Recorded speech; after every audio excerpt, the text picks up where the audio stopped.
After a sparkle of dust, because there barely wasn't a big old dust cloud for free agent frenzy, everything has settled down. The Sharks are floored, thank goodness, and we'll recap the development camp along with the prospect scrimmage right now. This is Summer's Shark Bites here on Teal Town, USA.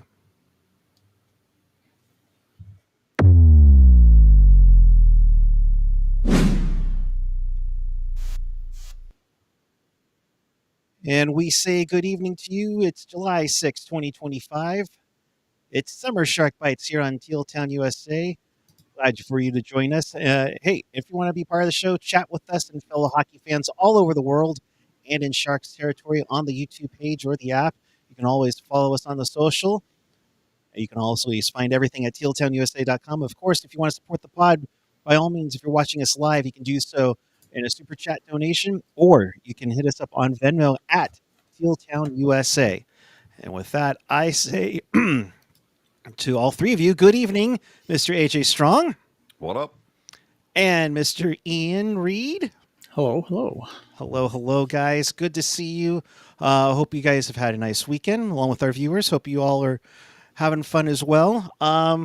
So a bunch of things happened over this week. If I know we've been on live streams or at the at TechCU, thought it'd be great to just kind of recap this week, just because I mean there's been a lot that has gone through. Yeah, I mean, there was tears, there was laughter, there was boredom, just all kinds of. Oh boy. It started out with boredom, AJ. Oh my god. Huh? Yeah. What are you talking about? I said it started out with boredom at the beginning of free agent frenzy.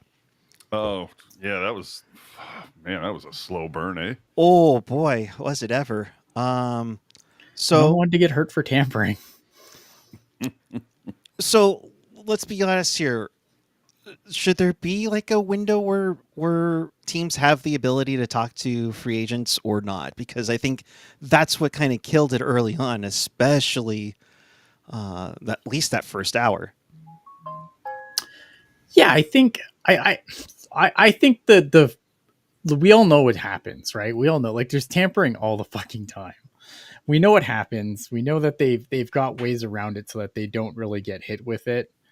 There's been very few cases where teams have actually been hit with tampering charges, but like the when they kind of just were like before the COVID refresh of the CBA, it worked. Like it allowed what we already know is happening to kind of happen, and maybe fewer players don't sign with their teams again. But I don't know, man. I think it's silly. We know what happens. I don't know why we can't just accept it happens and move on.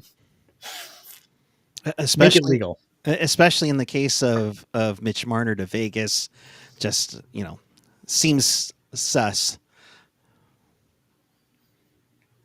So let's get on with it here. What did you think of the signings, guys? AJ, I'll start with you with with the likes of Kurashev, Gaudet, and Orlov? well, yeah, we can get. I was going to get into Orlov a little bit later, but yeah, you can go over with the Orlov, Klingberg, Gaudet.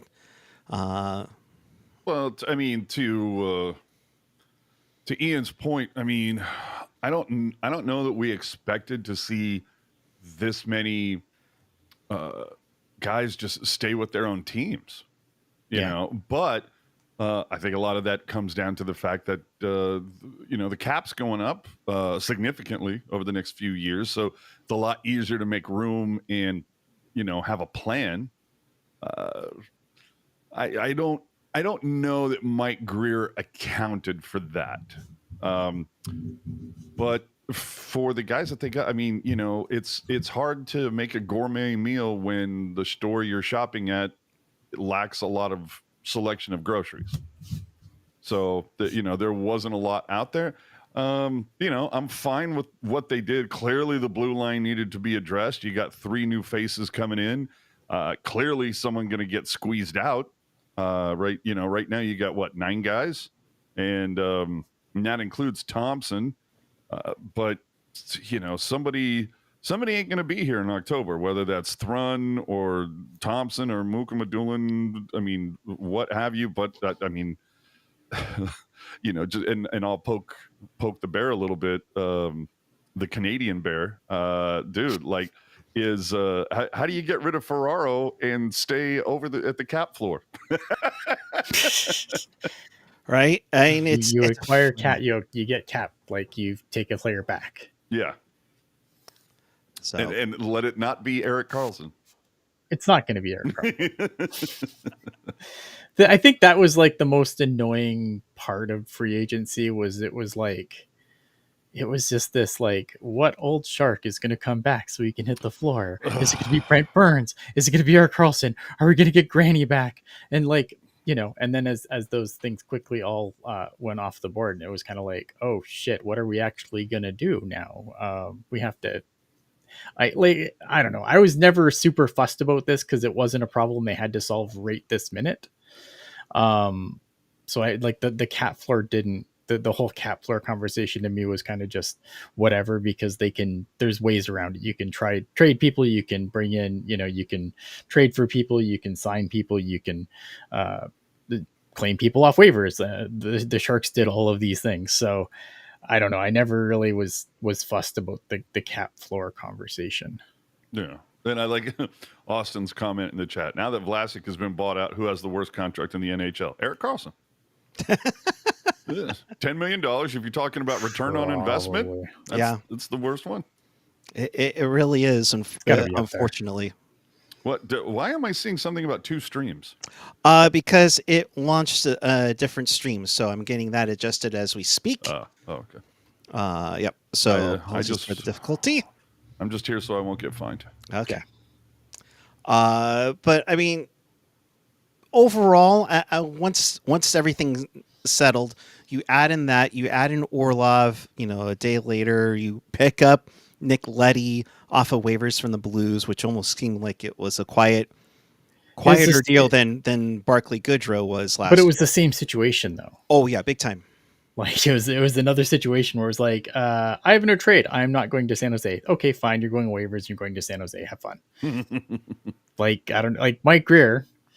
I don't know, man. Like, I think to Nick Leddy's credit, he sounds like he's fine, like whatever. And Barclay Goodrow was very much the same, right? Like, yeah, he was annoyed with how it went down, but once it happened, these guys are pros, right? And I think to Nick Leddy's credit, he's been an absolute pro about it, saying all the right things. And I think he's going to come, and I think he's going to be, he's going to come in and he's going to try and do his job here. But yeah, man, Mike Greer. I don't know. I think players are going to start getting pissed off at him for this, because again, it's like, there's nothing they can do. It's totally within the rules of the CBA where you can do a situation like this. We've seen it happen twice now in 2 years, but we've seen it happen before many times too. It's not something that's been addressed apparently in the upcoming CBA that's set to kick in after this season. So it's one of those things, man. It's why the no move clause costs you more, because it prevents stuff like this. Well, I want to know if are Orlov, Leddy, and Klingberg, are these guys that play the right way? That's the whole theme of everything they've done. Yeah, but it's going to be really funny though at some point, because it's like you're going to have like this fossil of a blue line. Like everybody's going to be over 30 or whatever. Meanwhile, your top forwards aren't even of drinking age yet. There's going to be like a weird, awkward holiday party. It's going to be a generation gap. Yeah, I mean, you talked about you go back to that video they did like a decade ago where they had like a kids table with Hurdle at it. Dude, that's going to be filled with guys. Right? They could probably recreate that for easily now. I mean, my gosh, there's going to be 18 guys at that table.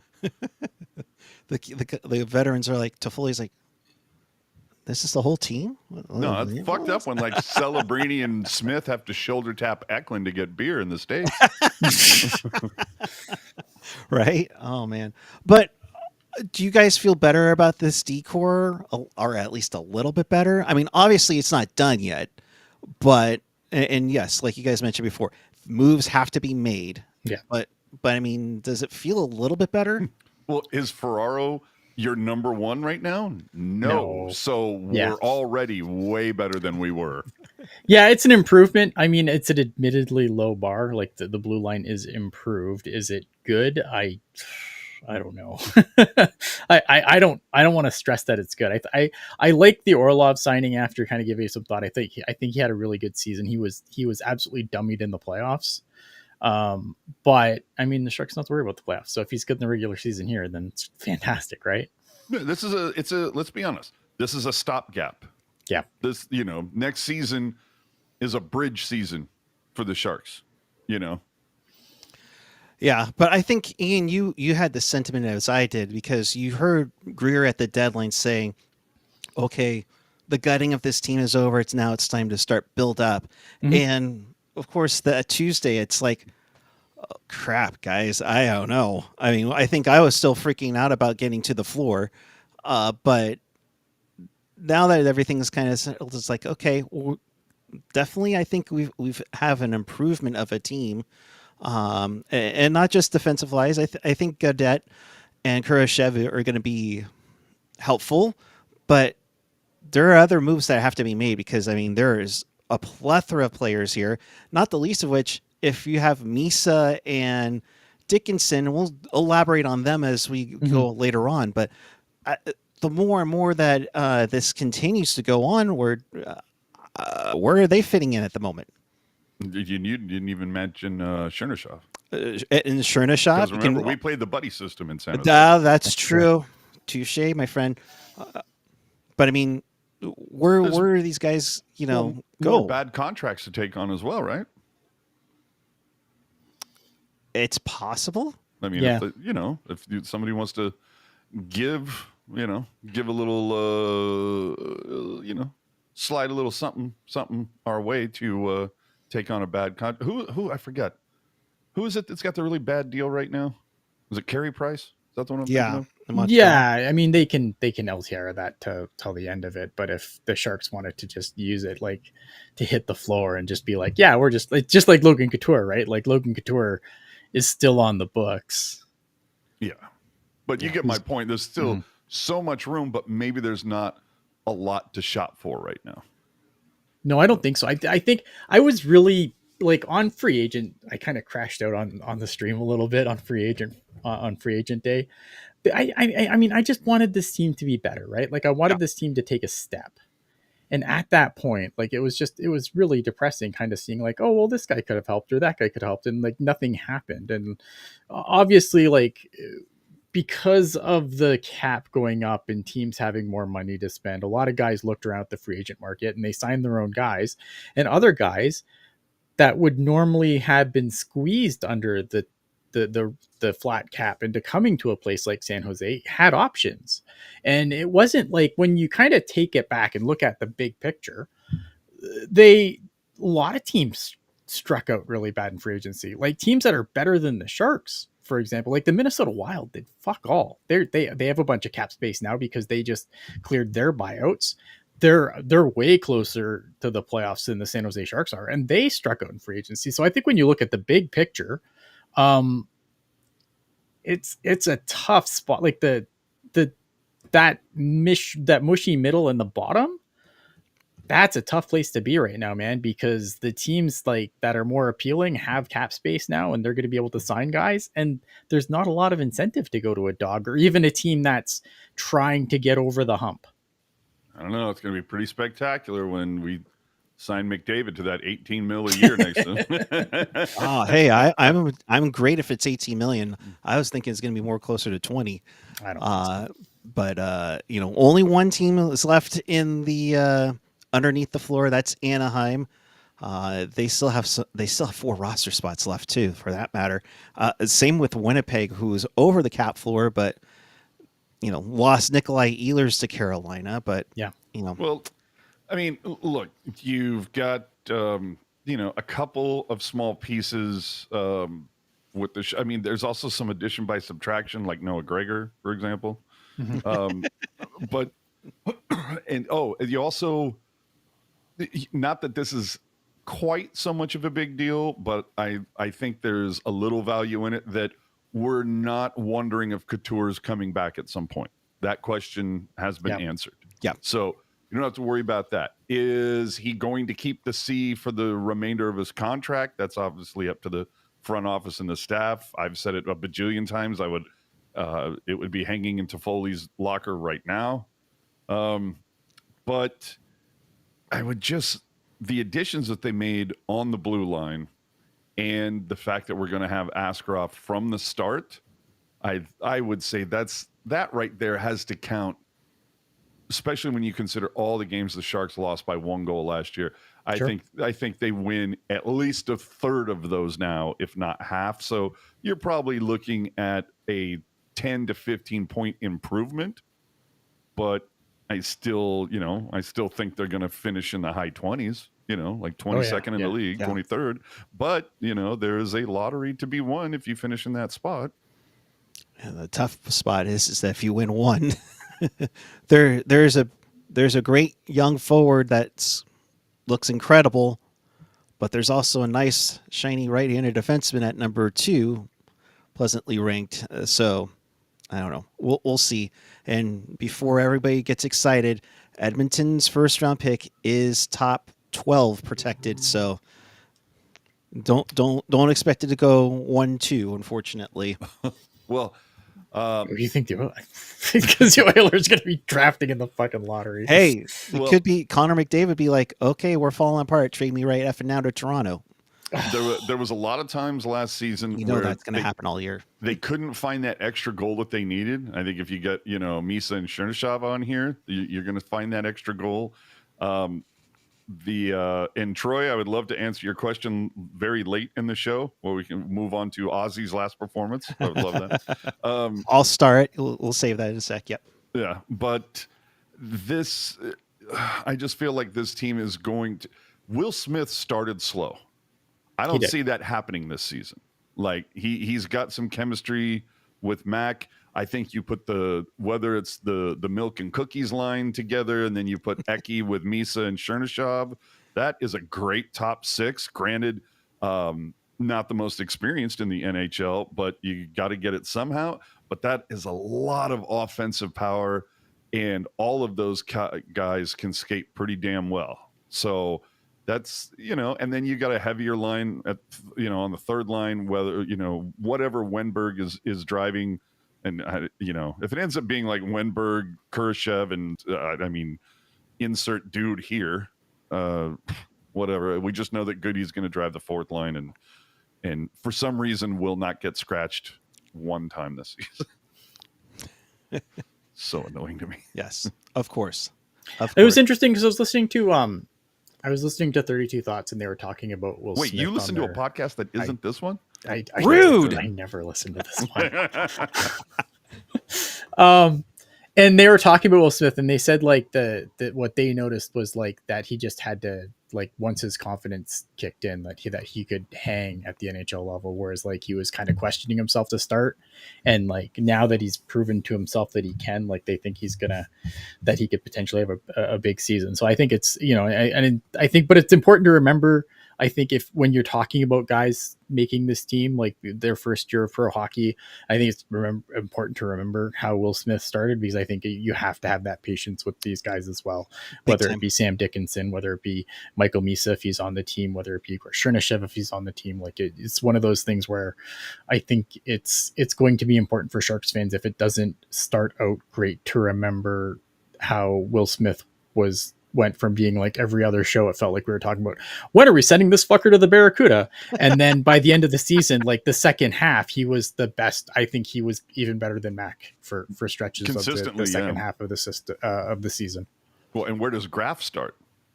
Yeah, we haven't even mentioned his name, and he can be sent down. That's a guy who's going to have to fight for every little bit he gets. But what if he has an amazing camp and forces the hand?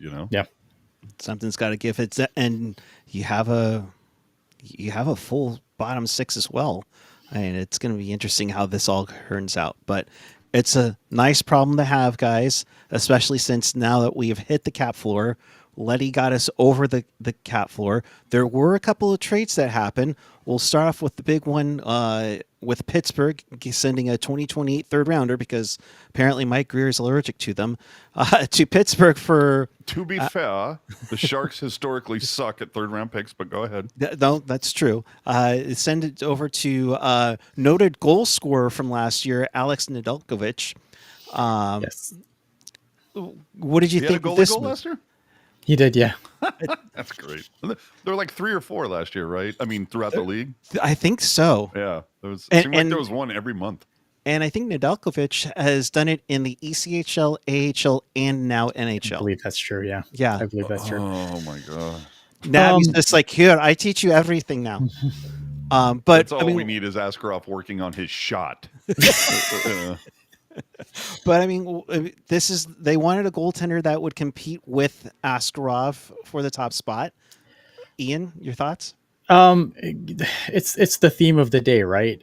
Is it an improvement? Yes. That bar is incredibly low. Is it an improvement? You know what I Is mean? it the Yeah. one you wanted? It's as low as the I cap mean, floor for the Sharks. there was definitely other guys that I would have liked to see come in to be with Askarov. Obviously, Jake Allen stays in New Jersey, and then Vladar I think was the next guy kind of on my list, and he signs in Philly. Which, good situation for him to be in. So it kind of forces the Sharks' hands. They have to go and make a trade. They're not going to trade for a guy. They were never going to be in a situation where they were going to be the team to bring in a guy like, what's his name? He just went to Detroit from Anaheim. John Gibson. Thank you. I don't know. I can't do names lately. I'm just, I was waiting but- for him to go Shesterkin, but yeah, they were never going to be a team in on a guy like that. And obviously there's not a whole lot of goalies available. I think there's more teams that need goaltending than goalies available, to be completely honest. So let's expand to 34 teams, guys. let's do it. So I think like bringing in a guy like Nedeljkovic, I don't love it. Like, I don't like, again, is it a huge improvement? No. But I mean, when your guy was Georgiev for half the season, again, that's an incredibly low bar.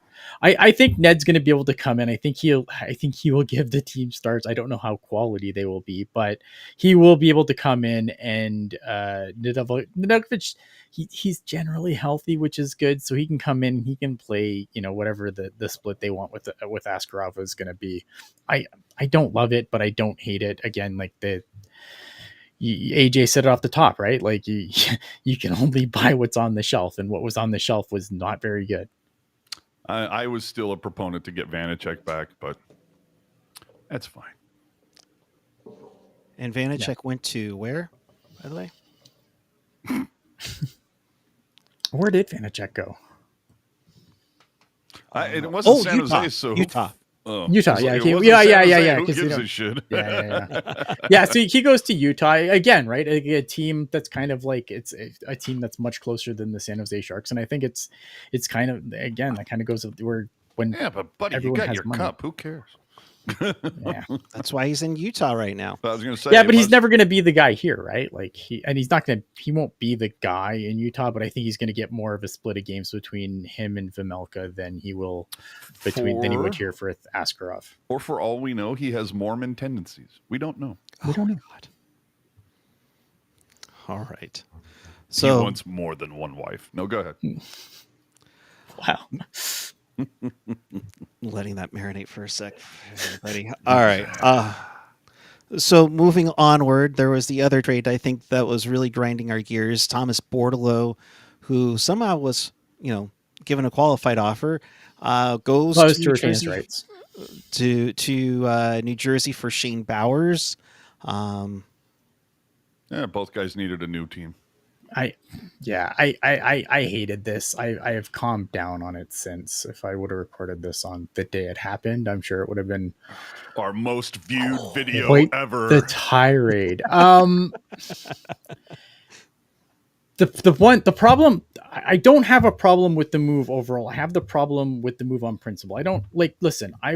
How many times, AJ, did I come on Pucknologist and say this is probably Thomas Bordeleau's last year as a San Jose Shark in the San Jose Sharks? Jillian. Right. So I can't come on here now and be mad that he's gone. The problem I have is that it's just a situation again where I just feel like Mike Grier takes back less than what he sends out. And I think it's a problem. Shane Bauer is the guy who's going to come in.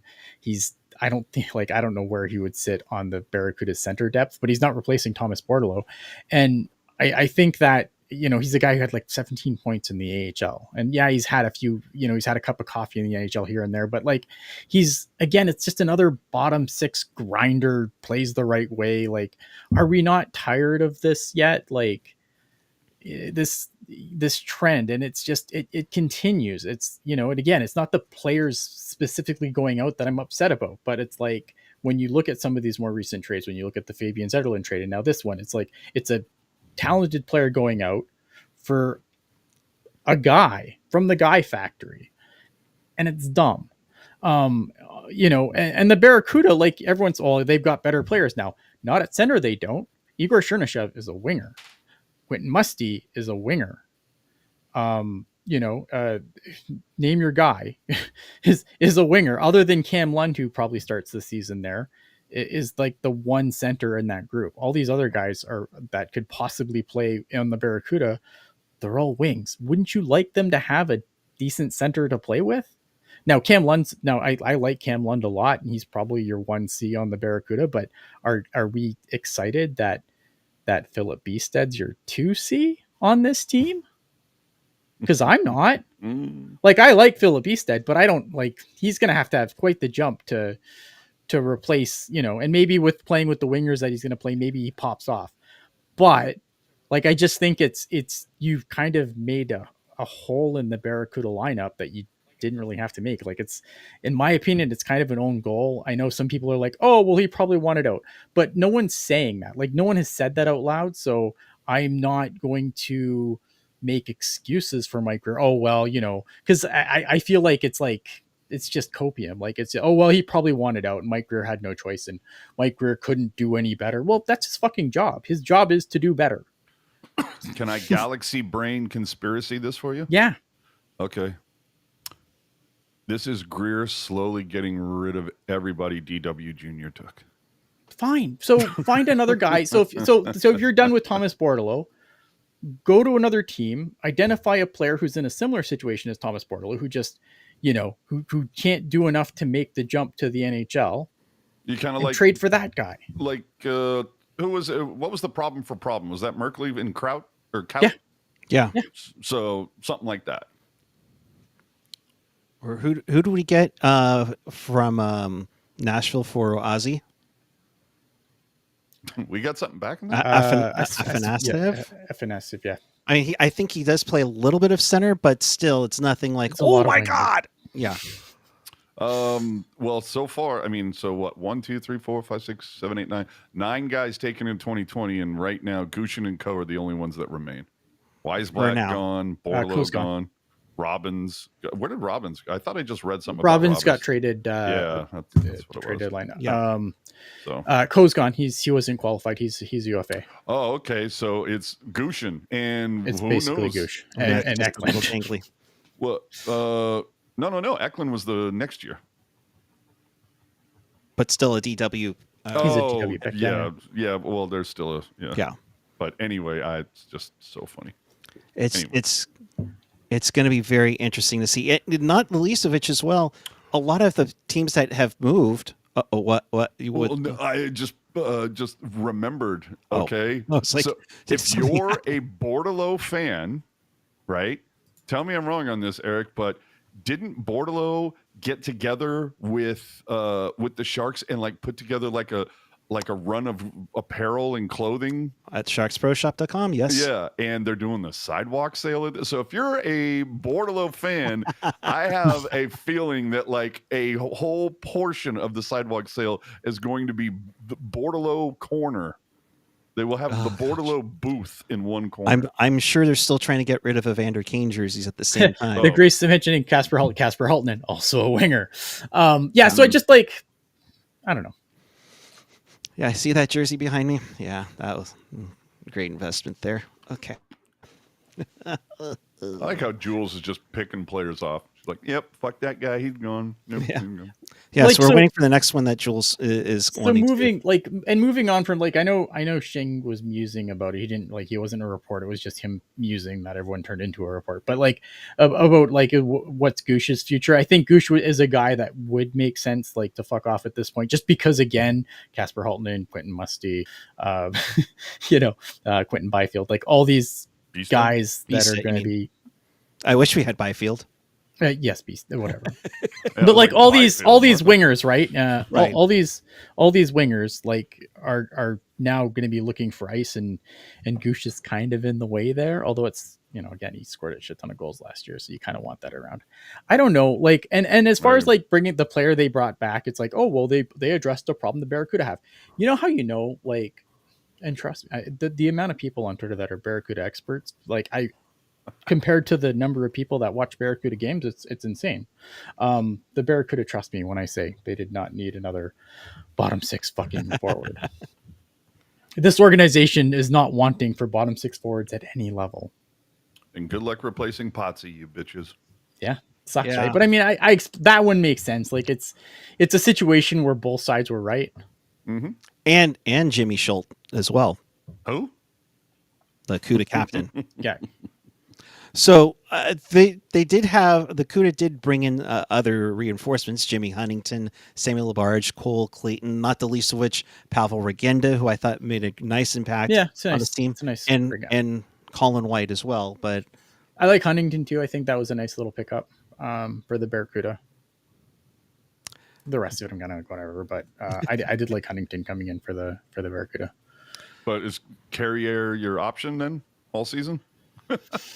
Yeah, it's gonna be him and Matt Davis splitting the net. So What? No Aaron Dell? How dare you? Oh, I'm sure he'll be in the mix because he always is. But I'm assuming He'll play he'll be 20 the games. he'll be the emergency e-bug that that's we sign, not right? till Next season, right? He's That's just not going to this hang out season. with the CUDA in number 3. Come on, guys. You know Probably, this. yeah. All right, moving right along. So we made it to the floor. Thank goodness for that. From development camp and the prospect scrimmage, I know AJ, you, and Jules were at the prospect scrimmage. Alas, I had to work. Besides Eric Pool Camp, which I think all of us have been excited about since last year's prospect scrimmage. I mean, I think I'm on record, but yeah. Well, I think both of us were just how we were talking about it, and I think as we hinted throughout the season about him, he's going back to Denver. Don't worry, gang. Plenty of time for him to be ready to come up next season when we have no blue line besides Orlov. But what did you see from there at the scrimmage? I mean, well, Jules and I talked about most of it that day, but just to reiterate, I mean, whole camp was just incredible. Misa and Chernyshov, I mean, there was a point that Jules and I were talking where it was 3-on-3, and it was kind of like, it feels like 5-on-3 because Misa and Chernyshov just had so much chemistry. For anybody who was talking like Frondell or somebody else, it was like, no, once the Sharks had Chernyshov, there was no way they weren't getting the pepper to go with the salt. You know what I mean? Like those two, the buddy system, again, alive and well in San Jose. A couple other guys I thought played pretty decently. Musty's 20-foot or 200-foot game, much better than a season ago. Better defensively. Svoboda, I thought, had some good spots here and there. I'm trying to think, and I actually wrote it down. Who's the 2-1 guy? Fisher, Michael Fisher. That guy, he'd like do one good thing and then like 2 bad things, And it was just kind of like, this guy's got to find it. Anybody else? I mean, Klee, he had a goal and an assist, but I thought stood out in a good way. Nemec assisted on 2 of Polkamp's goals. He was finding some good pieces here and there. And I like Cole McKinney as well. I thought, I don't believe he got on the score sheet, but I liked what I saw from him. But, it's hard to get, a read on somebody over the course of 3 days.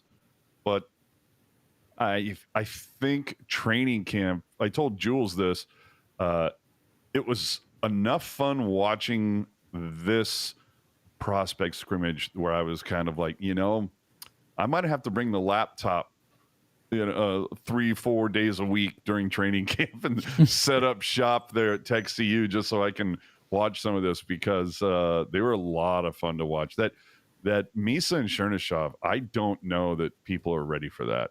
Those guys look like they just, have like Sedin type connection.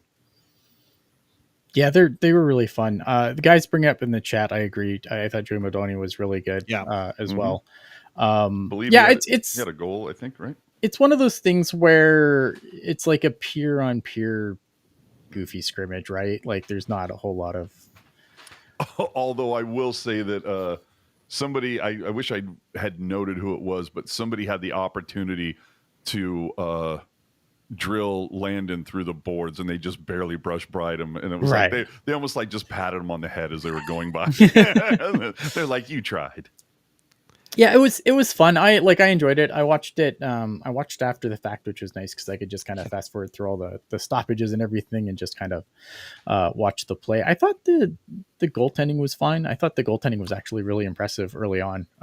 Surprisingly, considering it's a format that doesn't lend itself to goaltending at all. And I thought that early on, I thought the goaltenders really looked good, which was fun. Yeah, but who was that dumb son of a bitch who came out late? God.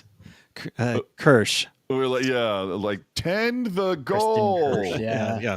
If you're a goaltender, yes. Well, and what's funny is obviously I'm just from vocational awareness.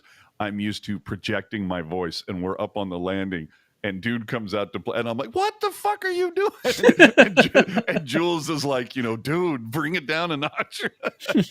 Oh my gosh. Yeah. No, it's tough to I've definitely, I think it was one of the playoff games at Tech CU. I was like, oh, I can't say, hey, that's a bad call. Crap. But it's definitely see the kids were trying out the stuff. Sam Dickinson was trying to show off some moves as well in there. It definitely makes an exciting time to be a Sharks fan with these kids coming up, and you're not having to rush them either, which is nice, which is really nice to see. Yeah. But the nicest thing of the whole deal, I thought, was having Couture present the cup. That was fun. Yeah. Yeah. Lamar Schmidt Cup. Yeah. That was pretty sweet. So we'll see that how Misa it goes. pass to start it though. Oh. So dumb. Oh, on the first pole camp goal? The first full camp goal, yeah, like that was Misa pass was so just disgusting. like, and there was a couple that it's like they just barely missed the target. I remember there was one pass that it was like, oh my God, both Jules and I were screaming about, like, oh my God, dude, how do you whip on that? But that's, again, like, they've been together for just a couple of days. Imagine what they're like after 3 months, Right. Speaking of Jules. Hi. I was going to take a break tonight, and then I said, fuck it, I'm going on. You couldn't help yourself. I don't know. I couldn't help myself. I chose to go on. Hi, guys. Hi. oh, Hello. I was looking forward, though, to the Ian rant on Thomas Bordeleau. Oh my God. I had enough time to Compare, calm geez. down about it and kind of just be like, I've been trading this guy for a year. How mad can I? This is like the Ian thing when we used to mention Ian's name more than 3 times. Boom, he would show up. It's true. I mean, the chat also mentioned my name about 8 times, so I felt like I needed to Oh, hop on here, jeez. say hi. But kind of piggyback on this comment, who did look good to you in the scrimmage and in the development camp? I thought Matt Davis looked really good. He was low-key an underrated signing. Like, it felt like didn't get talked about enough. I know Lacey was super pumped with him. I thought he looked good. Be right back, boys. Yep. How dare you? I thought Svoboda had his moments. I thought Gallant had a flash or two here in the pen. Like, I know he couldn't finish to a certain degree, but I really liked Richard Gallant, who was a 7th round pick this year. Again, Misa and Chernyshov we've already talked about. Cole McKinney, I thought, looked also really good. Mm-hmm. You can tell his high hockey IQ and just the way he plays the game. He plays it the right way. No, it was great, right? You can see Chernyshov and Misa, then just the connection they have. And, I think if Misa makes the Sharks, I think Chernyshov also makes it. That's my thing. I think you keep those two together. If you're sending Misa back, Chernyshov's probably on the Cuda, and I don't think that'll hurt the Cuda per se. Yeah, I thought, I thought it was a good scrimmage. It was I'm sad they didn't do a shootout. Yeah. Because I think last year they did it no matter what. Like 2 years ago, they would do a shootout just for practice. I know they have in the past. I think that's where the lore of Sean Dookie comes from. And if you know from past prospect scrimmages. Yeah, Noah Beck also looked good. He was a signing out of, I believe, ASU at the end of last year. Someone can yell at me if I'm wrong. Jules just went on spontaneously and did no research going on to here. So, yeah. But I'm kind of, and yeah, Sharks last year, you're spot on there too. No penalty shots either. They kept it disciplined. Well, no, there were some that should have been called. They kept it disciplined. The ref didn't see anything. Finally, yeah. There was a couple people Jules and I saw just get fucking tabletopped.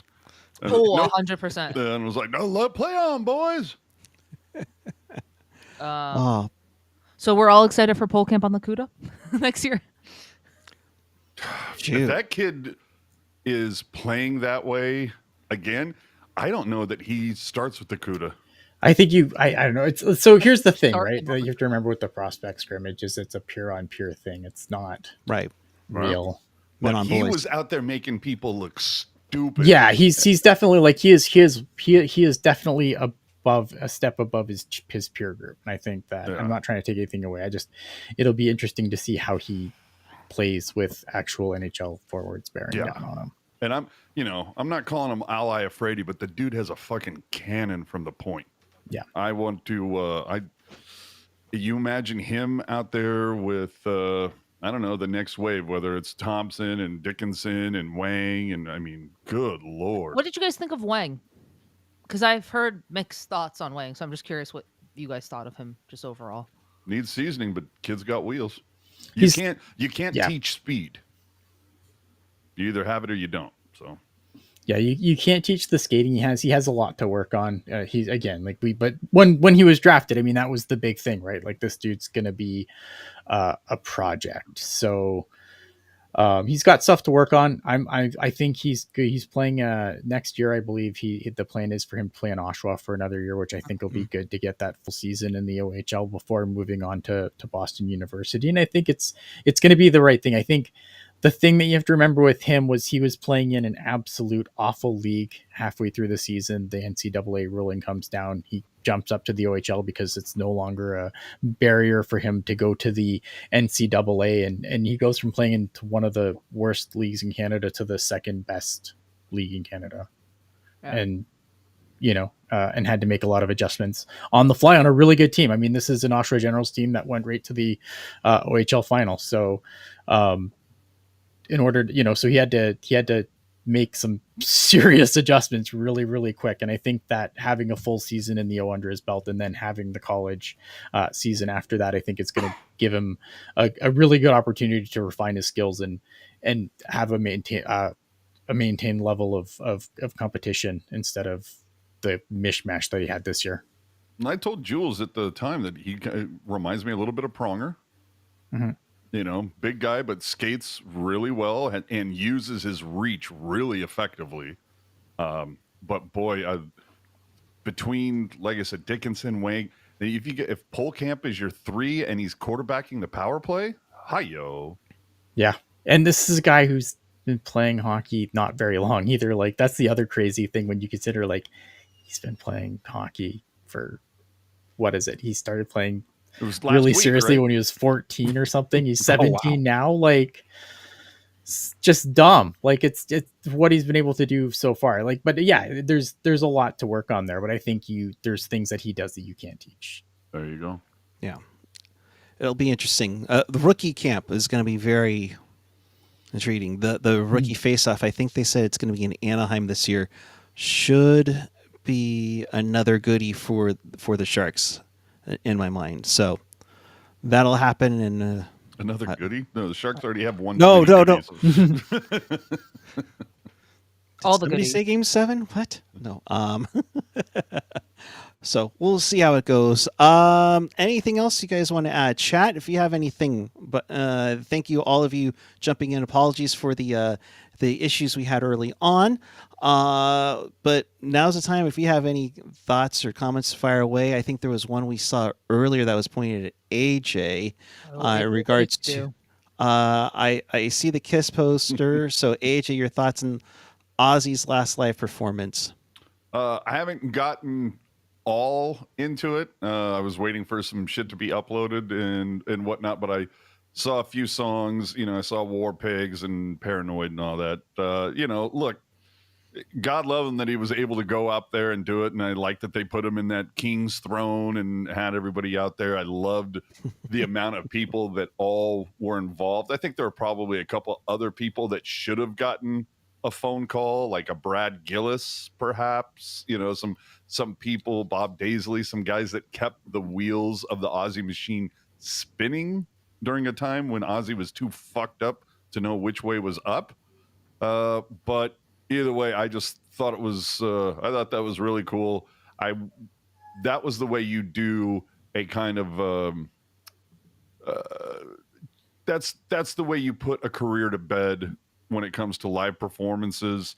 That you have everybody come out and give their interpretation, and but that is in fact the last time, because we're all tired of final tours and everything. But either way, it's great. If you're a rock metal fan, I highly encourage you to check it out. I mean, it's almost like, speaking of Kiss, didn't they go on like a cajillion farewell tours? There may have been 3, but like I grew up on Kiss and whatnot, and like they're one of those ones where it's like, love the music, don't really like the people in the band. But they're not the only one. The Who, I think their first farewell tour was in 1982, right? And I think they're starting their next tour that I think they've just put out dates for is supposed to be their farewell tour. So the Who may have invented that, but I'm not sure. I was going to say, I feel like Ozzy's been retiring like my entire adult life. Well, the funny thing about Ozzy, before we get back to hockey, you're not wrong. When did you turn 21? What year? 2001. Oh, okay. No, so he wasn't even born. He announced, Ozzy announced the No More Tours tour. I want to say that was 91, 92, right? And here we are, 30 some odd, almost 40 years later. So, yeah, it's been a long time coming. Gotcha. All right. We've definitely gotten the pool of questions, comments on here. So let's get on to here. Chris saying, I'm assuming this is for Yoshi Wang. I apologize if I'm not saying that correctly. He did Hashi Wang. If he makes a team, the team should sell a jersey in Mandarin. They will, because ka-ching. Yeah, I know Ethan Bear had his ethnic jersey sold as well in Edmonton. I think that's a good touch. I think that would be really big. You know what I'd like to see? You know how you have the hooligans in the outfield? Oh, yes. Jung Ho Lee? Yeah. I would love to see a contingent of Chinese fans come in, and just do it all up in a section for Wang. That'd be fun. And I think I mentioned it before. I'm bummed that Chris Collins didn't get to see that, because he had a little bit of inspiration in there in the long run with the China Sharks. Moving onward to Ricky. He's going, how do you guys feel about our left D side? If they don't, we don't have enough. we definitely don't have enough. If they don't move Ferraro, there is no room for Muck or Dickinson. I think they move Ferraro. I think Thrun's first shot to the moon. Henry Thrun into the sun, baby. It's coming. Yeah. Watch them get more for Thrun than they did for Bordeleau. Julie's just waiting for me to hand her a Sharks territory sign with Ferraro's signature on it. Honestly, can you at this point? Because the Bordeleau one worked, it seemed like. So. Oh my god. No, look, I think Thrun's gone. I do think Ferraro is gone. I just think with the addition of Orlov, Leddy, and Klingberg, I'm sorry, Ferraro's gone. I keep saying this, but like Orlov is now our only defenseman signed in next year. Like if that's not a sign I'm shipping all of you blue liners out, I don't know what is. Well, and I think Ferraro is more than happy to get a fresh start somewhere else. Yeah. And it looks like again it's Pagnotta, so take this with an absolute grain of salt. But Maybe. if they can get a top even 9 forward for Ferraro, I'm not mad about it, right? And there are teams right now who are cap crunched and who are looking for a team to relieve them. You look at Florida, there was rumors Evan Rodriguez is out there. Yeah. You know what I mean? Like if they can swing to get Ferraro, and I love Ferraro, he's been great, but he was put in a bad position pretty early on in his career, and you know, I don't blame him for wanting a fresh start per se. And you look at this blue line, it's crowded right now, especially with Mukamadulin, Dickinson, Cagnoni. I'll even throw into the fold there, right? So I think Ferraro is gone. I think he probably wants it to happen maybe sooner than later because didn't he just announce the wife is pregnant? Yep, the wife is preggers. Yeah, so you'd like to have your situation sorted sooner rather than later for that. Yeah, you don't want to be like, okay, and it's 2 weeks till due date, and I am moving. Yeah. And also at the same time, I mean, he's been a trooper with the org. I mean, through this transitional period.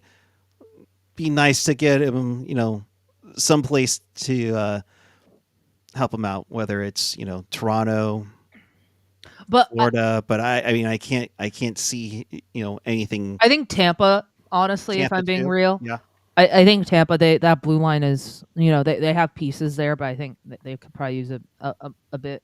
That's saying I haven't actually looked at Tampa's blue line. I'm just pulling shit out of my ass right now. Yeah, Ferraro for Vasilevsky. You heard it here first. Yeah, there you go, boys. Actually, let me look at Tampa's blue line. Askarov, your thoughts on that? Askarov, what do you think? He requests a trade immediately. No, I do think Thrun. The thing is, there was another report that Liljegren was on the block. I just would not trade a right D. And no, because it doesn't feel logical. I think Dangle's podcast, they talked about that, saying that he might be right for a deadline move. Yeah, and like you see where you are at the deadline, right? Because this is okay. Yeah, so sorry, Tampa plays blue line. Victor Hedman, McDonough, Cernak, Moser. Lily is a guy that you hang on to, though. Lily's and looking at Tampa's blue line, they could probably use one more guy. I'd say I don't know who Emil Lilberg is. But no, yeah, I don't see the logic in trading Liljegren right now. I do think Thrun and Ferraro or Desharnais are out. They don't need to subtract from the right side. It's the left side they need to subtract. Yeah, that's why. Yeah, that's what I'm saying. Like subtract Thrun. Meanwhile, Jack Thompson here, like signing a 5-year lease, going no problem. Right-handed, baby. Oh gosh. All right. Moving on. Look out for Evan Rodriguez, though. That's all. That'd be a nice touch. Sharks Last asking any more thoughts on who gets a C for next season. P.S. Toph already being Sharks ambassador of sorts this summer.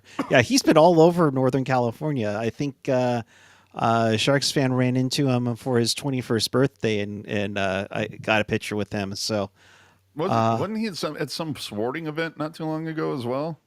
Yeah. He's everywhere. Him and his new dog and his wife are everywhere.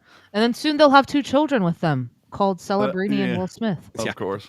Well, and maybe Misa into that mix. Oh my God, triplets. Right? Triplets in the house. But I think, I mean, you guys, I would say Eric and Jules give your thoughts, but I feel like that last pucknologist or so, Ian and I were pretty definitive. Ian is very much team Celebrini. I'm very much team Toffoli. I still think it's too early for Celebrini. I don't think so. Because here's the thing, right? Here we go. No, here's the thing, right? Sit back, AJ. Let's see. Okay. Why do I always have to fight this man? Because I don't know. Okay, go ahead. What's your argument? No, here's my argument, right? It's gonna be oh my God. This is going to be Macklin Celebrini's team. When it's all said and done, this is going to be his team. And I think that I don't remember. I don't think it's a knock on Toffoli. I think you always need like a good every man on top needs a good like number 2 guy, and that's Toffoli. Toffoli's gonna age out by the time this thing is good. Everybody can use a good number 2. He's the perfect alternate captain, right? You don't have to like. To me, I think it's going to be Macklin Celebrini. Why are we waiting? So here's this is my only thing, and this is not me like dissing Macklin Celebrini. Macklin Celebrini is going to be great for the Sharks for many years to come, right? I just think for 2 years you give it to Toffoli, you give Mac the A, you let him learn from a guy like Toffoli, and then once that is done, it's like a little less dramatic Tavares and Austin Matthews situations where Toffoli then transfers the C to Celebrini, right? It's like just a prearranged agreement with Toffoli. Hey, you get the C for 2 years, and then we're gonna give it to Mac once he's not a child and can legally drink. My rule of thumb is you should not have a captain who cannot legally drink in America. So, I'm kidding about that, but like I'm just saying, it feels a bit too young and too premature to give Celebrini the captaincy, and I'd rather just give it to Toff until his contract expires, and then we can all hoorah and hooray when Celebrini gets it at a rightful age of not 19 or 8. You know what I mean? That's just I think he's too young. But again, I feel like Jules resaid everything I said a couple months ago. I actually did not listen to any of the Pucknologists. Of course not. Who does? So yeah, fuck off. No. Yeah. John saying, ask what Joe Thornton thinks. No, his opinion's irrelevant. Yeah, this we isn't saw him walk into text you. This isn't a vibe thing. Yeah. Holy doodle, bud. Holy doodle, bud. Oh, jeez. Yeah, All I right, look forward to that T-shirt. Yeah, Or please, hat. how's that? I'm asking for a hat, dude. I want a holy doodle hat. Right. All right. John also saying, does anyone have a problem with the parade route going down to West Santa Clara instead of Julian? Yes, I do. Are you talking about? No, it should go down Santa Clara Street because the city hall is on Santa Clara Street. Shouldn't go down Julian. Yeah, valid. The only worry that worries me is that they finally get the BART project going, and that is the one thing you never have to worry about. Never. No, but by the time it gets going, we're going to be Cup champs. That's how I'm looking at it. Nope. Okay, if the Sharks ever win the Cup, I don't think I'm making it out alive, or neither is my voice. To be fair, so. No, that's our next 5.5 hour stream for sure. No, by the time 6 hour long stream plus. Yeah, we're gonna have it's gonna be like Back to the Future. We're gonna have flying cars. It's gonna be Wally with floating AJ chairs. We're apparently, yeah. I will Puckguy's be gonna paint himself teal. It's gonna be great. Yeah, I will be a ball of dust that is buried in the corner under the glass. No, we'll put you in a puck, AJ, and we'll hold the puck with us. Let's throw it auction away those later. off. Auction off Yeah. AJ's ashes. All right. Oh my God! Stop it, Bodie. Oh, is that section of street that rolls through Little Italy being renamed for the Sharks? I don't know if it's this season, but yes, that is happening. That will be Sharks Way. Yeah, Sharks Way. And from what I understand, that will go from San Pedro all the way. And I believe they're also going to do something specific to the road, like they're going to paint little teal fins on the sides of it or something. There's going to be something that marks it, designates it. But I don't know if that's going to happen this year or not, or before the season. But I hope so. That would definitely be cool. And it keeps people off Santa Clara Street because get out of the fucking way. John with the Teal Town float. My God. I mean, we would fly Ian out at this point and just you all go on I would absolutely. You know what we'll do when Ian comes here? We'll have him walk from San Pedro Square. We'll have him walk to the tank down Santa Clara, and then have him walk back, and then walk back using Julian, and then he can decide which one is better. Yeah, there it is. Sounds good. That works. Need to get my steps in, apparently. Oh, jeez. Oh, Chris saying I'll buy AJ's ashes. I mean, who wouldn't? Who wouldn't? Marty T saying the AJ Strong Memorial Stanley Cup prayer is going to be fire. Dig it. God. Love it. Yeah, can we have him be alive, guys? I mean, come on. 2031. You're sticking around then, dude. Hold on. Did she just predict the year of my demise? Is that what that was? No, she, We'll say AJ's demise is in 2031 ever. Shit, I better go get some shit done. Sharks won the cup in 2031. There you go. Oh, jeez. What's that, motherfuckers? Ricky mentioning I love cards. I think he's going to be better than Delandria, Goodrow, and Gunstrom, but those guys all contribute to us getting to the cap floor. That is going to be the reality of this season, is that they're going to have to be cap compliant, right? And I think it's going to, is as much as it's like, oh my god, like, and I say, there's earlier in the chat saying like, where does Colin Graff start the season? Right. I don't know, because the problem is, again, right, like you're going to have guys to hit the floor. Okay, you remember, was it Toronto? So somebody remind me, who was it that was like sarcastically wearing shirts that said like 18 mil over the cap? Oh, Tampa. Was that Tampa? Tampa. Yeah. Okay. So San Jose, get your shit together. Be like just over the floor. Thanks, Nick Leddy. Like you're like $3 over the floor. No, I do think I don't think they're done yet, if that makes sense. I don't think so either.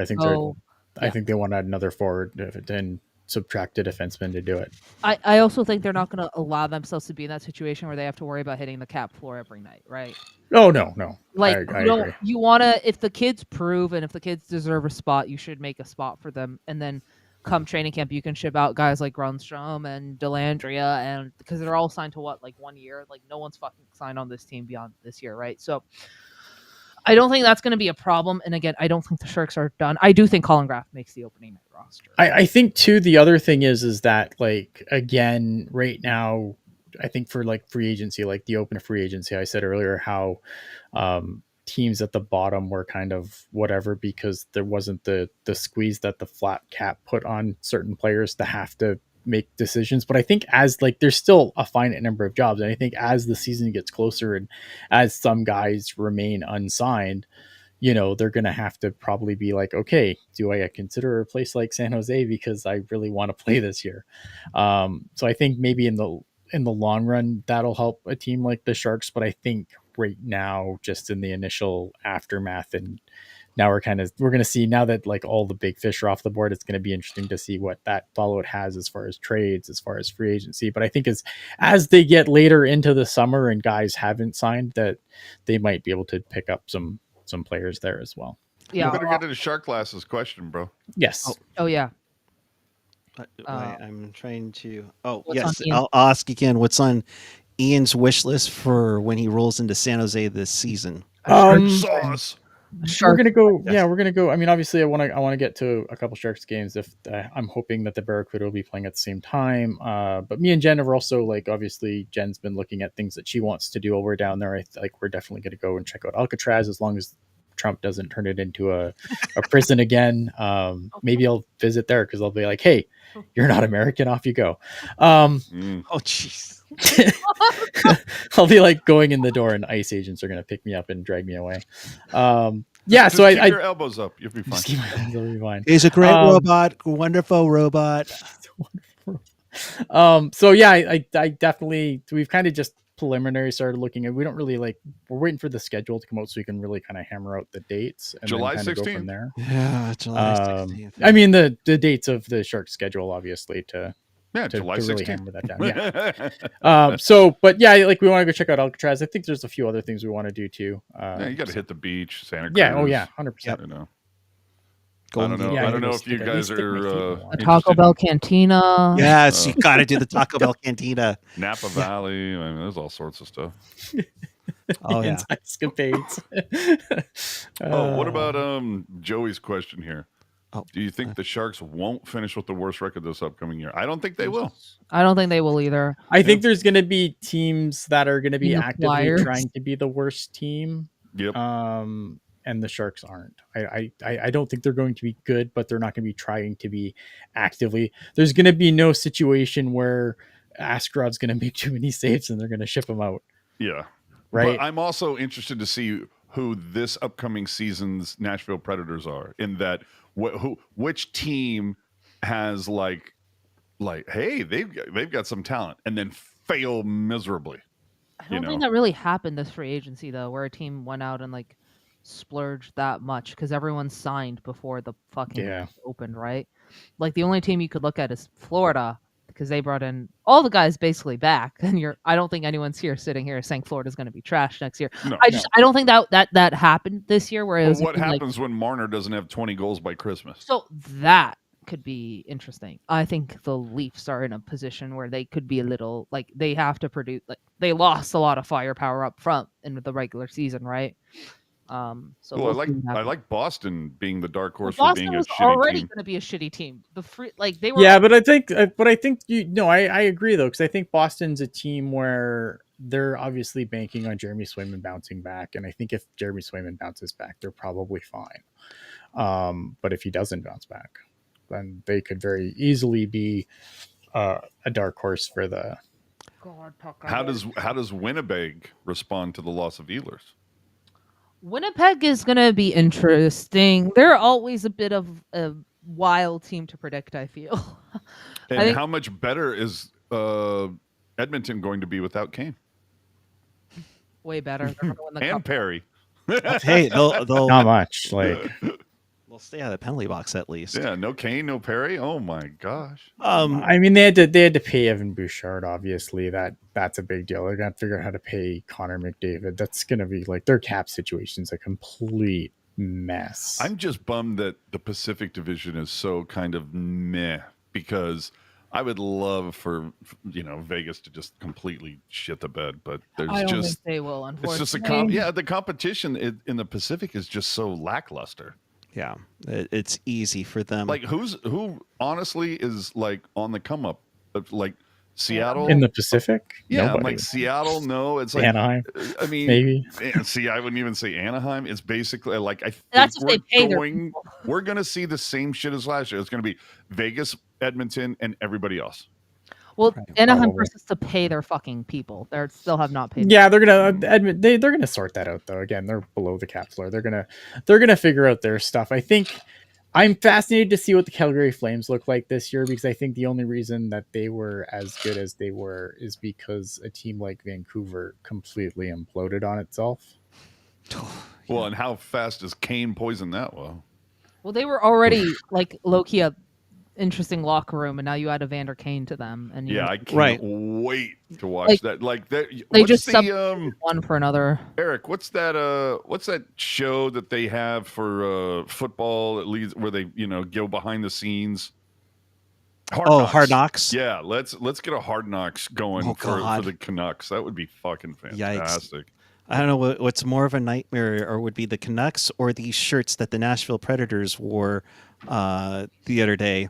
Preds in the Community Day. Oh Jesus! Oh, fucking Jesus Christ. Christ. If there was a team that was ripe for a name change, that might be the one. I wouldn't mind them being called the Nashville Sabercats, and you could keep the logo and everything. Yep. But oh my god, So I have how did this get approved? Like, what are we doing here? Barry Trotz, how are you running this organization? Christ. I mean, if there's actually one thing that we don't like it, we don't love it, we definitely don't want some more of it. But the vibe. Again, I've also said this at the beginning. The word vibe is insanely overused, and it's like lost all meaning. But I just like the whole thing. It's like we bring this to every function because we're predators, Oh my god. right? Next week on Dateline. All right. Mm. Ay. Yikes. Such a yikes. Yes. So, Bad. all right. Well, anything else that we've forgot to mention or anything? I think we are good, gang. Is there anything coming up between now and the schedule release Nothing.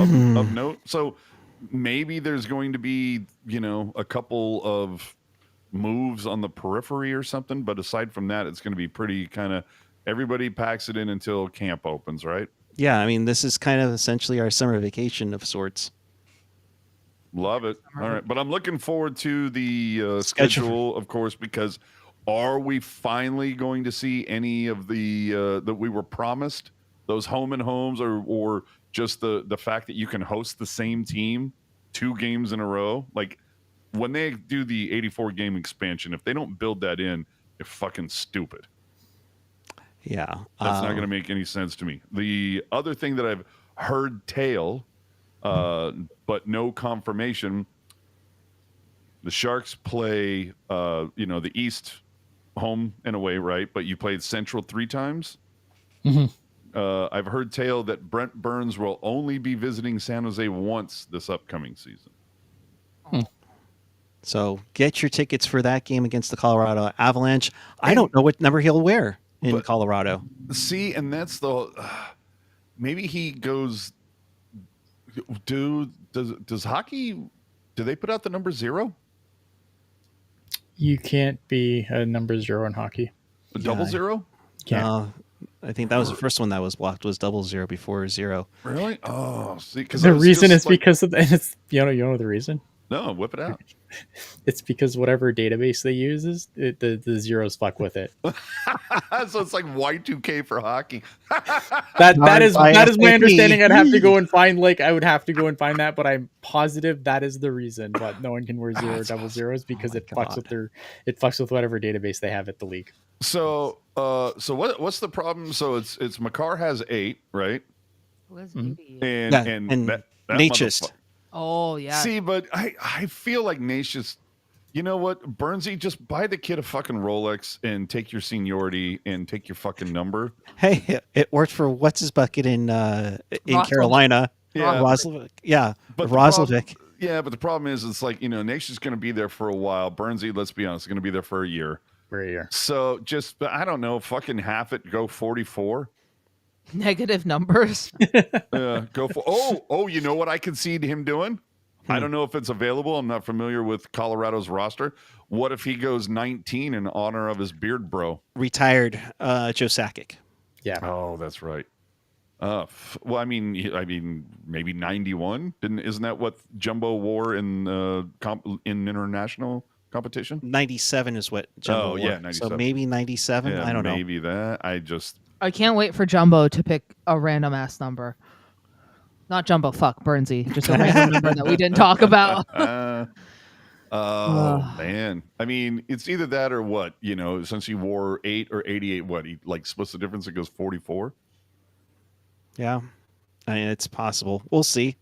Yeah, 44 people are saying. I don't know. It'll be interesting to see how that works out, Burnsy. Nicole V, can't wait for the Sharks to do a Round the Bay tour. We're hearing that it's going to expand this coming season, so be on the lookout for that. I'm going to put together a teal hat. We've done custom ink shirts, right? Mm-hmm. I want to get a hat that says, "Make the Shark Fan Fest again." Make the Sharks Fan Fest again. Can we get that, please? I don't understand why they got rid of that. It's a pain in the ass. I think the first part was because of COVID. No, that part I get. I think that's where it stopped, and then it just never. Yeah, what happened to the tank tailgate? What happened to being it for the vast majority of fans to be able it seems like now you have to be a season ticket holder to do the whole meet the team events thing or to get any significant signatures. Now it's just no, be hopeful that these two guys are sitting at a Caltrain station for 90 minutes. Kind of a pain. I would like to see at least one event happen like that. I remember back in the day they would open up an autograph session at the Sharks store multiple times. Do something. Yeah, do that or something like that would be fun. Yeah. So, all right, just making sure I'm not missing anything else. Yeah. So the next thing we'll see you for is the schedule.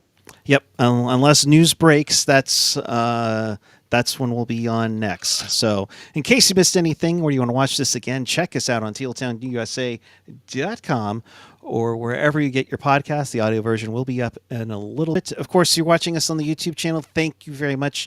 Click that like button, click that subscribe button, hit that notification bell. That really comes into importance now because, if there is a news breaking and we do jump on, you will be for the first to get notified when that happens. So yes, Felix. Yes. What about Felix? Our practice is still open when the season. Yes, indeed, they will be open to, and so will training camp, as far as we know. Yeah. I want to hit Austin's here quick. Sure. Sorry. I'm going to fight over it. Can Couture say he's coming out of retirement and then never play so he can never... Logan Couture never retired. He stopped Right. his playing career. There's that.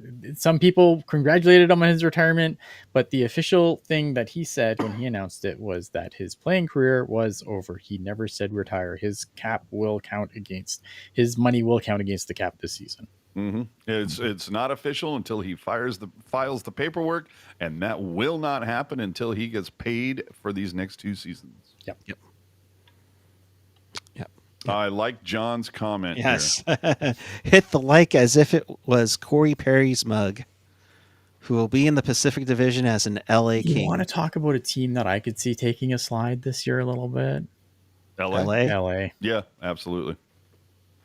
Cody's Well, and making see- how much money? Yeah, exactly. Well, and that's the thing that people have mentioned. Somebody said it earlier, like, "Oh, who might improve this year is Anaheim," and I'm like, they lost their best goaltender. No, Dostal's really good. He is, but I mean, Gibson. I'm just, I look at some of the, the experts on Anaheim Ducks Reddit, and they're like lamenting, but No. whatever. But he's got to get paid too, right? Hey, we all got to get paid. Yeah.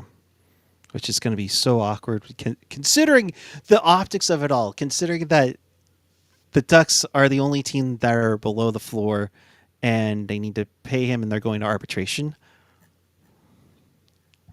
A little awkward, but I digress. All right. Final thoughts. Let's begin with Mr. AJ Strong. Just waiting for the schedule to come out at this point. Yeah, I can't wait. Oh my God. I got plans to make, man. Let's go. Yes. The fact that we have to You wait have this plans to long. make. Yeah, I know, right? So that's the that's kind of the part that bums me out. It's like, the fuck are we waiting so goddamn long for? Blame the NFL for this because it's the year-round news cycle that they've I've- created. They're trying to do the same thing. I've heard people blame the NFL, the NBA. That, I mean, at some point they're just going to start blaming professional lacrosse. I don't care. I feel like just put the schedule out. But like, I don't know. Like, it has to be done by now, right? Oh yeah, It's only I'm 10 sure days away. It has to be. So I just don't understand why we're waiting so long. Like, as soon as you got it nailed down, put that shit out so people can make plans. That's all. But anyway, looking forward to it. Yep. And I look forward to seeing when the promotions start dropping. I miss the days when teams would try to one up each other on like awesome promotions. Let's get back to that. Never forget screensaver night, guys. Hell yeah. Who didn't like walking around with a floppy disk? And on that note, Jules, your final comments. I will enjoy my week break until the Sharks make a trade. That's all. Oh, all right. Jules. Hey, they always do. No, she's like, I'm checking my mailbox for that sign. Hey, I'm just saying I got that sign and he got traded like a day after. So he's going to get traded. He's going to have a baby. I shouldn't hold out that he's going to go on Twitch live any soon, unfortunately. Dag nabbit. All right, Ian, good sir. Thank you as always. I mean, obviously, content's probably going to slow down here a little bit because we're going to run out of Oh, things we're to gonna do talk about. 6-hour streams again. Yes. No, like I'm curious to see. The Sharks obviously have moves to make, and when they make those moves, we'll definitely reconvene and talk about them for sure. Because when news breaks, we fix it. But yeah, I don't know, man. I mean, it's fine. Everything's fine. Let's get the schedule out and start making real plans. And just to let you know, when you get older, a 6-hour stream takes on a whole new meaning. Oh my god. Insert scene from Austin I was going to Powers. say right there. As soon as I said that, we should have heard. I'm sorry. My bad. All right, so keep that subscription The live going. count go down as we said that. Anyways. Yeah. Oh, and until next time, keep it real, keep it teal, keep it real, teal. Have a great night, everyone. We will see you in, we hope, the very near future.